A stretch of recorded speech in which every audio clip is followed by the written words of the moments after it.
प्राकृत आचार्य श्री सुनील सागर जी महाराज सत्संग इन दिनों अजमेर में विराजमान है। बीते दिन आचार्य श्री सत्संग ने सांस्कृतिक धरोहर 2.5 दिन का झोपड़ा का अवलोकन किया था और दिगंबर अवस्था पर आपत्ति जताते हुए एक वर्ग विशेष ने आचार्य श्री को रोकने का प्रयास किया था, लेकिन समाज के समझाने पर उन्होंने ससम्मान आचार्य श्री को अवलोकन करने दिया। अवलोकन के दौरान आचार्य श्री सत्संग को एक संस्कृत विद्यालय और कुछ जैन प्रतिमाएं भी दिखी। जैसे मस्जिद कह रहे थे, वहाँ कुछ युवा मुस्लिम भी इकट्ठे हो गए।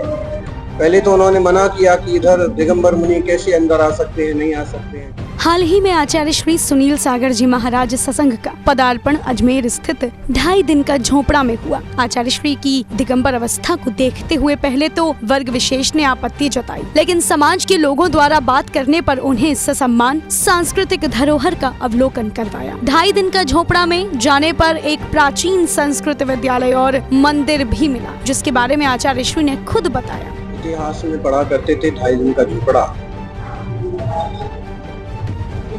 वहाँ संस्कृत विद्यालय भी रहा और किसी जमाने में वहाँ मंदिर भी रहा।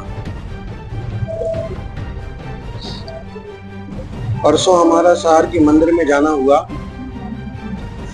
कौन सा मंदिर है वो? पार्श्वनाथ भगवान का। उस मंदिर में लगभग 100 से ज्यादा मूर्तियां रखी थी, गुफा वाले मंदिर में। तो हमने इन लोगों से पूछा कि इतनी पुरानी मूर्तियां कहाँ से आई, जो कि वेदी पर भी ठीक से नहीं रखी हैं, इधर उधर रखी हैं। तो वहाँ के जो पुराने श्रावक थे उन्होंने कहा कि 2.5 दिन के झोपड़े की जो खुदाई हुई थी या वहाँ से जो मूर्तियां निकाल दी गई थी, तो वर्षों पहले हमारे बुजुर्ग ऐसे उठा के ले आए थे।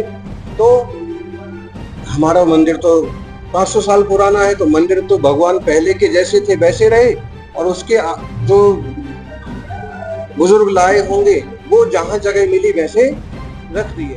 2.5 दिन का झोपड़ा के अवलोकन के बाद आचार्य श्री ने अनुभव को बताया और वर्ग विशेष के द्वारा रोके जाने के घटनाक्रम को स्पष्ट किया। आज हमने जब उस परिसर का भ्रमण किया तो जैसे मस्जिद कह रहे थे, वहाँ कुछ युवा मुस्लिम भी इकट्ठे हो गए। पहले तो उन्होंने मना किया कि इधर दिगंबर मुनि कैसे अंदर आ सकते हैं, नहीं आ सकते हैं। बाद में हमारे साथ जो युवक थे तो उन्होंने आग्रह किया कि देखिए हमारे गुरु हैं और पुरातत्व विभाग का ही परिसर है। कहा कि इस इमारत को बनाने में एक विशेष मंशा अवश्य रही होगी और वहाँ अभी जैन धर्म की प्रतिमाएं होने की आशंका है, जिसकी खुदाई होनी चाहिए। और संभवतः 2.5 दिन का झोपड़ा इसलिए कहलाया कि उन्होंने पुराने वास्तु को उधेड़ करके नया उसको एक रूप दिया, फटाफट दिया, शायद ये कारण होगा। लेकिन जो भी है, अगर सामंजस्य बैठे तो वहाँ फिर से भारतीय गौरव, श्रमण संस्कृति का गौरव, संस्कृत विद्यालय का गौरव स्थापित होना चाहिए, यह भावना है।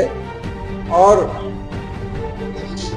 जहाँ से इतनी प्राचीन प्रतिमा आई हैं, वहाँ जमीन के अंदर अभी कुछ प्रतिमाएं दबी होने की भी आशंका है। ठीक ढंग से वहाँ खुदाई हो या फिर जो बरामदों में भरी हुई प्रतिमाएं हैं वहाँ ठीक से देखने को मिले, खोदने को मिले, आज भी वहाँ से तीर्थंकरों की प्रतिमाएं भी प्राप्त होंगी, देवताओं की प्रतिमाएं भी प्राप्त होंगी। आचार्य श्री ने बताया कि पुरातत्व विभाग के संरक्षण के जितने अवशेष हैं उन्हें कमरों में बंद कर रखा है। परिसर में भ्रमण करते हुए जो जहाँ पर एंटीक चीजें रखी हैं, पुरातत्व के टूटे हुए अवशेष रखे हैं, मूर्तियां रखी हैं, उस वो रूम कहिए या वो पुराने टाइप के कमरे पूरी तरह से बंद कर रखे। इसके साथ ही आचार्य श्री ने दोनों समाजों को सद्भावना के साथ आपसी सामंजस्य के साथ इस समस्या का हल निकालने के लिए भी प्रेरित किया। कहा कि बिना मतभेद के अगर प्रतिमाएं होने की संभावना है तो खुदाई होनी चाहिए। समाज तो आज हमारे साथ था, प्रत्येक वर्ग के युवा थे साथ में, और सबों की भावना है कि बिना उपद्रव के आपसी समझदारी से बैठ कर के इन मसलों पर चर्चा की जाए और जो चीजें जैसी रही हैं पहले उनको वापस वैसा किया जाए। जहाँ मस्जिदें हैं स्वतंत्र भूमि पर वो रही आए, कोई दिक्कत की बात नहीं है, लेकिन कहीं मंदिर वगैरह डिस्टर्ब करके वो चीजें बनाई गई हैं, तो आज मंदिरों को वापस मंदिर के रूप में लाना चाहिए। अगर वहाँ प्रतिमाएं होने की संभावना है तो वहाँ खुदाई वगैरह हो, और वो तीर्थंकरों की प्रतिमा वहाँ अगर मंदिर बने तो सबसे अच्छी बात है। और नहीं बन पाए तो कम से कम जो जिन मंदिरों की प्रतिमाएं, जिन देवताओं की प्रतिमाएं उन लोगों तक पहुंचाई जाए, किसी भी एक अच्छे तरह का न्याय हो, ताकि जो देवताओं की, तीर्थंकरों की, महापुरुषों की भक्ति करने वाले लोग हैं उनके मन ना दुखें और उनकी प्रतिमाएं भी सम्माननीय रूप से पूजी जाएं। इस पुरातत्व सांस्कृतिक धरोहर पर सरकार का ध्यान खींचते हुए आचार्य श्री ने कहा कि विरासत के विकास की बात हो रही है तो इस पर भी ध्यान जाना ही चाहिए। बाकी हमें अपने पुरातत्व तीर्थों के संरक्षण पर बहुत ध्यान देने की जरूरत है। अच्छा युग है, विकास के साथ विरासत वाली बातें जोरों से हो रही हैं। ऐसे में अगर हम पुरातत्व को प्राचीन रूप में वापस से लाने की कोशिश करेंगे, अच्छा होगा।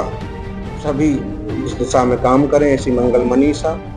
आचार्य श्री के द्वारा किए गए 2.5 दिन का झोपड़ा के भ्रमण के बाद नगर के उप महापौर श्री नीरज जैन ने बताया कि इस स्थान पर जैन मंदिर और संस्कृत विद्यालय की पुनर्स्थापना के लिए प्रयास कई समय से किए जा रहे हैं। अजमेर में स्थित तथाकथित 2.5 दिन का झोपड़ा, जो कि कंठाभरण संस्कृत विद्यालय हुआ करता था, जो स्थान हमारे देवी देवताओं, हमारे आराध्य देव और जैन तीर्थ, जैन हमारे जो चिन्ह है उसका स्थान हुआ करता था, उसको अताताइयों द्वारा जिस प्रकार के तोड़ करके उसको कब्जा करने का प्रयास किया, इसको लेकर के हमारे द्वारा पूर्व में भी मांग केंद्र सरकार और राजस्थान सरकार से की गई थी कि आर्कियोलॉजिकल सर्वे ऑफ इंडिया, जो भारतीय पुरातत्व विभाग है जिसके अंडर में आता है, इस स्थान को काशी विश्वनाथ की तरह, मथुरा के कृष्ण जन्मभूमि की तरह इस स्थान को भी संरक्षित और